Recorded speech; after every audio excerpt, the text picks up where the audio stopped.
Hello students, welcome back. Today we have a very interesting topic. Let's move forward from there where we left. Now we are going to go on the topic which is very much required in a business. Yes, indeed, sole proprietorship and partnership. These are two aspects that we are going to learn today. Let me take you through the first one, which is sole proprietorship. Now, as the name says, sole proprietorship, what do you mean by that? A person who does sole, that means by himself or herself. So it is a business which is owned by a person and controlled by a person. Now, as the name suggests, so it's actually one person who's owning and who's controlling the business.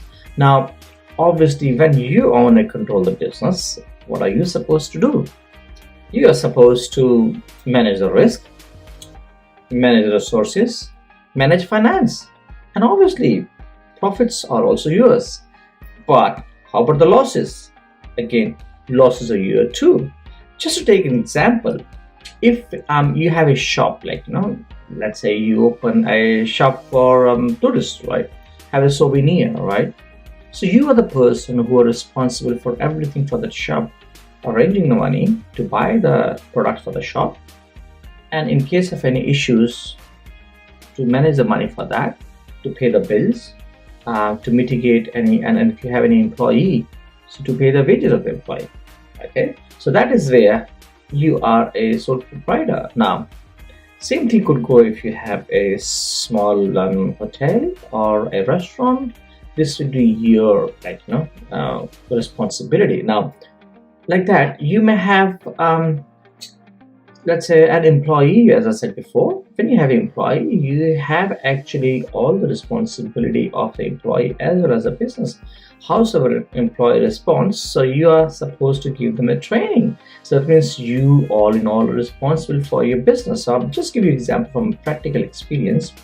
I had my own business where I was teaching students for certain things, and when I started this business, I actually started with the point that what exactly do I need from the business? So I made the inventory. I saw how much finances I do need. I saw I need some marketing and sales. I saw I need some flyers and brochures. I saw I need some internet website. So all those things were done by me. And then once I made this, I said, okay, fair enough. Now I'm ready. Then I did an official opening, and I called people to have an official opening. And then they came around and they supported me, and then I put that in the newspaper and media. So what am I doing? I'm promoting the business in the very first phase, and then fair enough, I had all the plans. Now I had also my staff members, yeah. So I was responsible for their wages. I was responsible for their if they are sick or not coming, and not all those things were my responsibility to cover them up just in case they don't come. All those things were managed by me, and that's exactly what it was. My own business. I was the only person responsible. My finances were there. So let's look at some salient features of sole proprietorship. So obviously, it's a single ownership. So obviously, you're the only owner for that. So it's your common identity. That means it's your organization. It's your personal organization. Sometimes what happens if you have a big organization or public limited company, where you have a company which is separate identity to you. So, but sole proprietorship is a person who is doing that. Now, obviously, finance is your headache and finance is your responsibility too. We have profits and loss for sure, because as I was telling you that if the company makes profit, or if your business makes profit, then it is your profit. But if the business makes loss, it's your loss. That means you are the one who have to manage. In that case, what happens is it's your own assets that you have to be taken into consideration. Do you have any backup assets that you have kept it? Or if you're taking a bank loan, bank will also give you a loan based on what you have, isn't it? Or what property you have on based on something. So you have to have managing your finances. And obviously, when it comes to profits and losses, you're the one who are decision making what to do during your profits, what to do during your losses.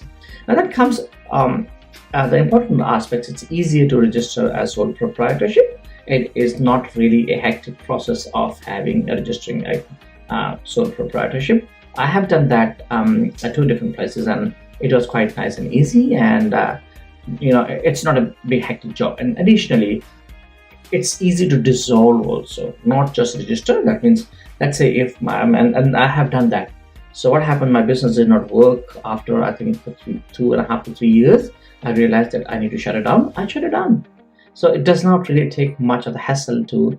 Whereas if you're in a company, if you're in a limited company, or if you're in a partnership, things are quite different in terms of you need to have a lot of legal requirements, and if there is any loans to be paid and whatnot. So a lot of processes involved in case you're not a sole proprietor. So sole proprietor for sure. And in terms of tourism businesses, because in tourism, if you have, it's a small business setup, it's good to have proprietorship where you can really, you can have your showmanship, or you can provide services like a travel agency, tour operator.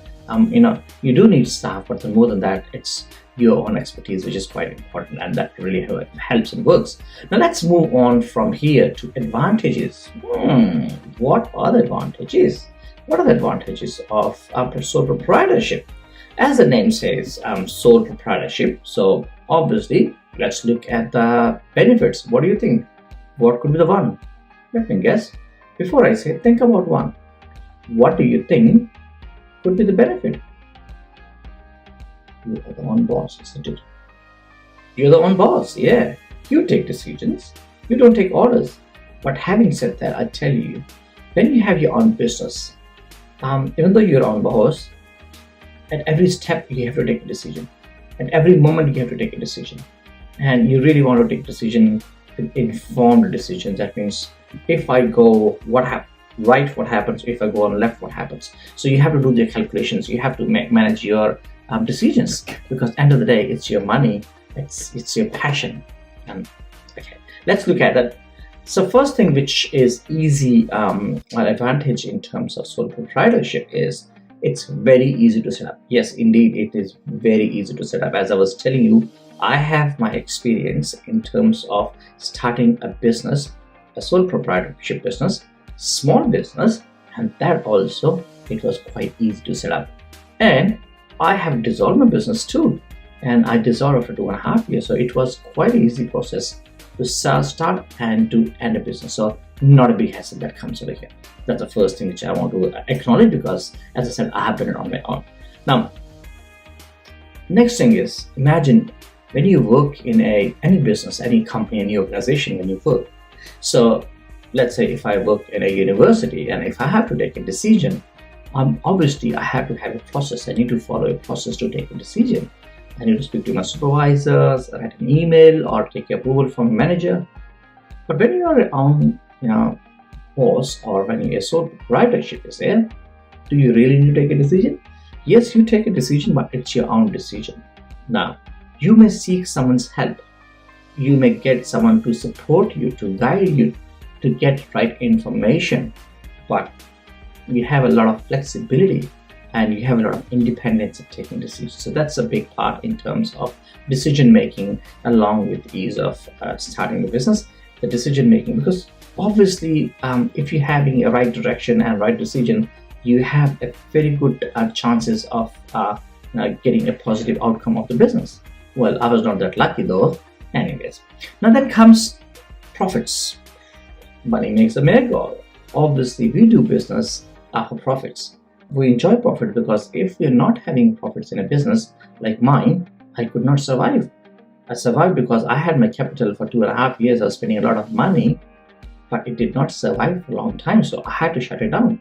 So money or profits are the incentives to move forward. And obviously, that gives you efficiency, that gives you a lot of confidence, that gives you a lot of happiness, and that makes you expand and grow in a business. Now, again, there's another very important aspect in terms of sole proprietorship, that when you're doing a business, you really actually are very much active, and to take a decision or to adapt yourself to the latest changes in the market, you can do it instantly, because you are the one who's taking decision, right? When you are taking decision, when you see there's a change in the market, why not? So I'll give you an example. Let's say if you have a souvenir shop and it's a tourist destination. So I know I'll take one example, that is Jammu. So let's say you are there at Jammu or Vaishno Devi market. Jammu and Vaishno Devi is actually a hill station. It's a pilgrimage in Jammu and Kashmir, in the part of Jammu, and it is around 40 kilometers from Jammu. Now, a lot of tourists, around 10 million tourists come over there every year. So I'm just talking about a lot of tourists there. Now, what happens is, let's say you have a souvenir shop, okay, and then you realize that your tourists have change of taste. Now, particular item, they are not taking item A as many times as they're taking item B, and the preference is going more. So maybe the trend has changed. What would you do? The first thing first, you would stock more of item B than item A, and maybe as soon as item A finishes, you'll have more variety of item B, so that we know what is changing and what is the market condition, isn't it? And you should move on from there. So that's exactly what it is, that you actually can take decisions or adapt to the market conditions to fulfill the customer needs, and that's exactly what is required in a business. And sole proprietorship gives you all the skills and all the leverage or all the liberty to do that. So that's another good part in terms of sole proprietorship that really can take care of, or you should be enjoying. Now, then comes, I'll compare the same business of yours where you took a decision of changing a souvenir A to souvenir B. But if that was in a bigger organization and you saw something in terms of you need to seek permission from your supervisor and a manager, and see maybe your manager does not think the same way. Maybe he has a different opinion, or maybe the supervisor has a different data in the last few years. So again, decision making makes a bit of a change. Okay, now then comes obviously confidentiality. Well, if you take a decision, whatever you do in your business, it stays within your business. It's very confidential. You know what you're doing and what you're not doing, and stays there and does not become a public information. So that's a very good part of it. Like bigger companies, they have to declare their balance sheets, the end of quarterly or yearly balance sheet. They have to declare, but not for sole proprietorship. Well, I understand that we have sole proprietorship and a lot of good things we talked about. Do they have some bad things too? I mean, not really bad things, I would say. Do they have some disadvantages, to be more precise? Let's look what could be the disadvantages when we have sole proprietorship. Okay, obviously, no business, nothing comes. The coin has two sides. So if you have a one side, we must have second side too. And have a look at it. What is the other side of proprietorship, which is disadvantages? Okay, obviously, risk taking. So obviously, everything comes down to you. So you are a sole proprietor, that means you're the owner. You may take bigger risk, but you may be limited to take a risk too. You know why? Because let's say you're the only person who is actually investing finance. So you may not like to take more risk, because if I take risk, I may put myself into this situation or that situation. That means it really inhibits you, it stops you from taking risk taking, which again all depends on a lot of factors. That means you might be very, very cautious. Should I be doing this? Maybe no. Maybe if I do, what if this happens? What if that happens? So that's something which is it becomes a liability if things go wrong. If you do a business and you take a decision of stocking more of souvenirs of type B rather than souvenir of type A in your shop at Katra, and you realize that you spend maybe 1 lakh rupees extra on buying souvenirs for type B, and then after a few days you realize none has been sold, so they have moved on to A. You overstock. Should I do that? Should I not do that? So that's exactly what you become overconscious, and your decision making really change. So obviously, what happens? So you actually put your organization in huge loss, because now you have a lot of you can say stuff or souvenir which is towards what's it called, So in a B, rather, which is a lot of investment and which is debt investment, because obviously, okay, always remember, in a business, when you invest something, that means especially when you are, what's it called, when you are having a souvenir shop or any retail shop. So your inventory is amount of number of items that you have in your business. Your inventory becomes weight. What do you mean by that? I mean, I had, let's say, 20 souvenirs of A, which is costing me maybe 200 rupees or maybe 500 rupees every souvenir. So 20 souvenirs is 10,000 rupees. We have souvenirs of A. So in a B, which is again 200, but instead of 20, I actually asked for 100. So that becomes around how much? 50,000. So I invested 50,000 rupees here, and here I invested 20,000. So I have invested 5 times more. Now, what happens if this 20,000? That means if that extra 50,000 rupees customer do not take it. So I have invested my extra 50,000 rupees here, which I could use for something else. So I actually block my inventory. So that's why I'm saying it's very important to make sure that your inventory is there and it's maintained, because if it's too much of something is there which is lying over there, it's your money, but you cannot get the money. It's a souvenir, right? So that's where I was trying to say that taking decisions may sometimes become a bit ambiguous or doubtful, or you may become too something you're hesitant to take a decision because you feel like, oh, what if this doesn't sell, like I was just telling you. Now, so these were the few advantages and disadvantages of proprietorship. But overall, I have done both. As I have started my business and I have closed my business, and I've realized it does take a lot of time of yours. It does take a lot of passion of yours. It does take a lot of interest of yours, and always you must have knowledge. If you don't have knowledge, it's okay. You can get knowledge, but you should be open and happy to take decisions and take some risk for sure if you want to start your own proprietorship business. Now, that was something which I wanted to share with you in terms of proprietorship. But I think there is something more. If you don't want to be a sole proprietor, that is, if you do not want to start your own business by yourself, there is another way of doing it. That means where you are not doing just by yourself.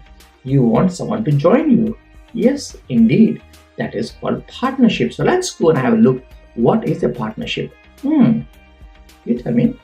Do you think you ever heard this word before? I'm sure you would have heard this word before. What is a partnership? Okay. When two or more people, they join together or associate together to set up a business. Very simple, isn't it?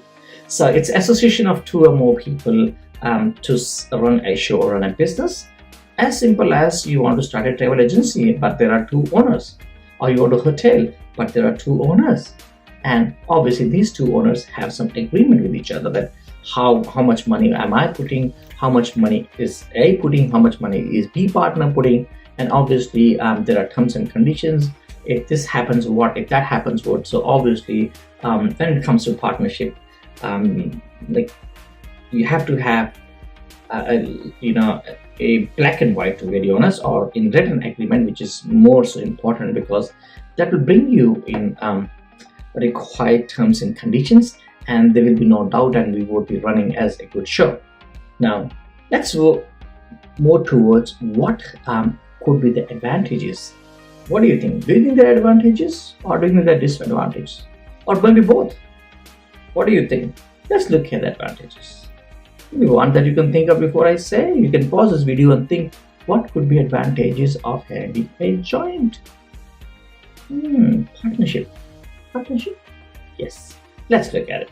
So, it is quite easy to set up the very first thing as compared to a joint stock company. So, partnerships are easier to actually set up. That means it's easy to set up, same as your sole proprietorship.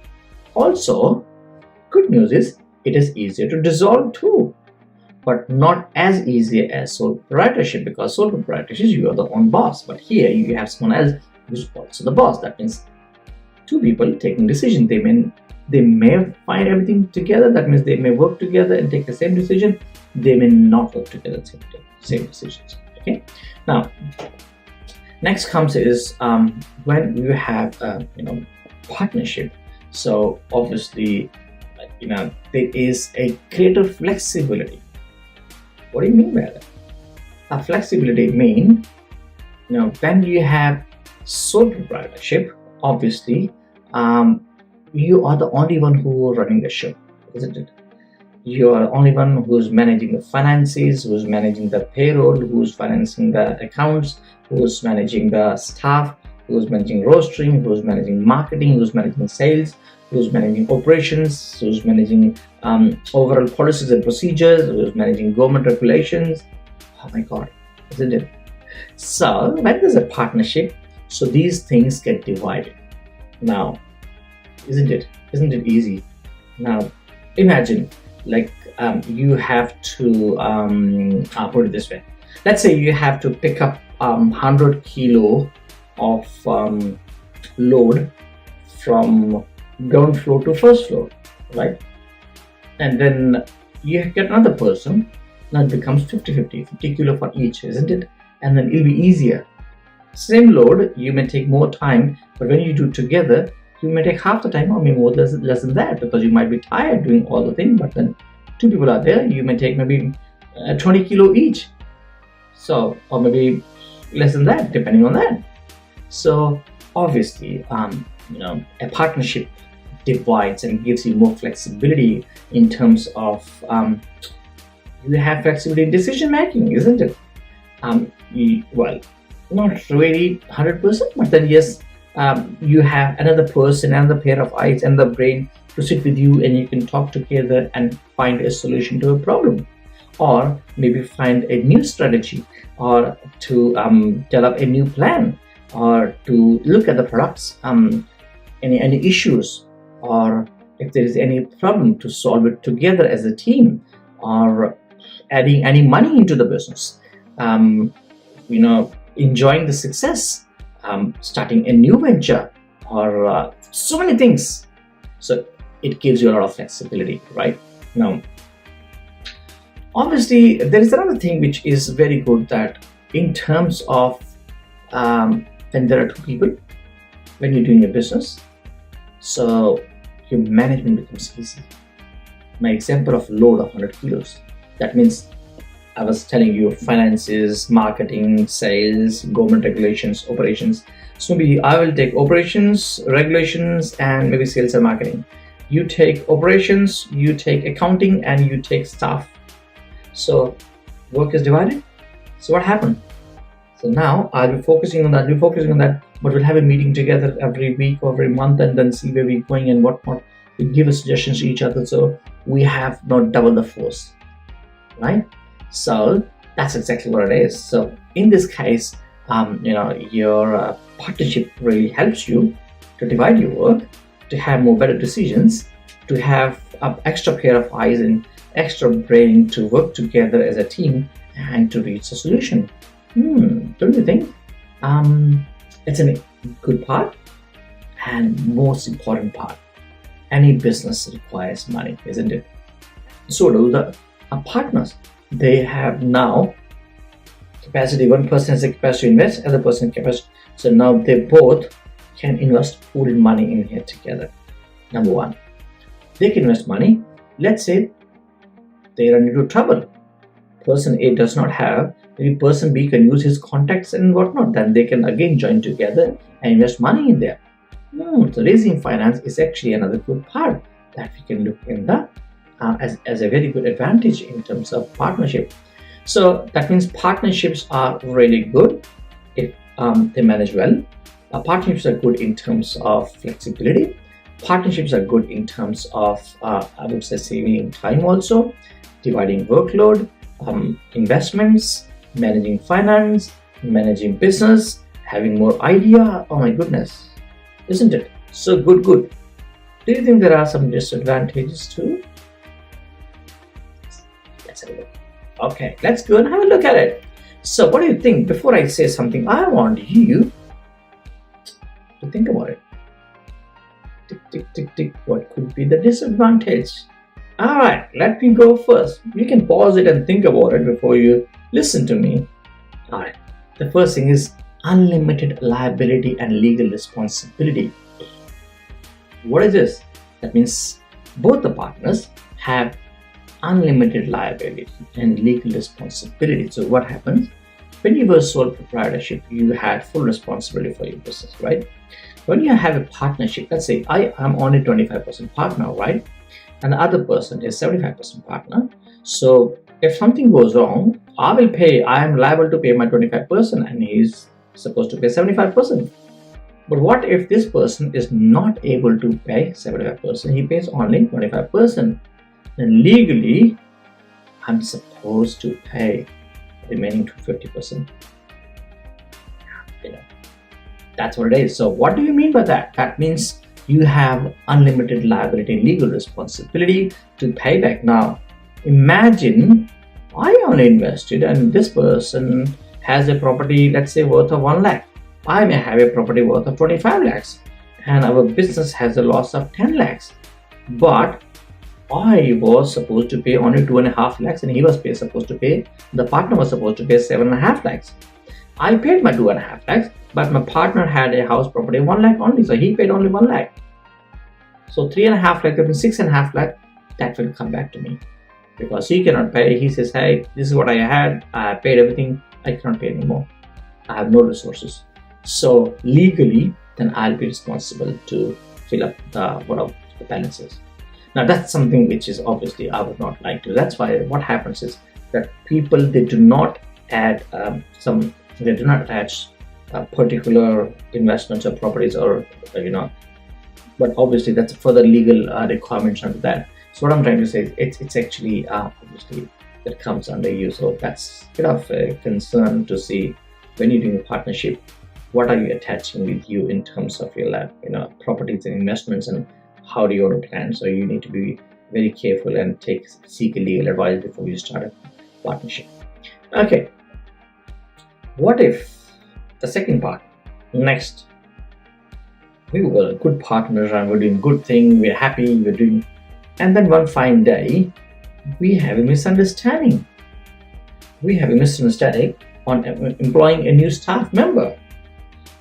My partner does not want to employ a new staff member, but I see that there's so many people standing for our souvenir shop at Jammu and Katra.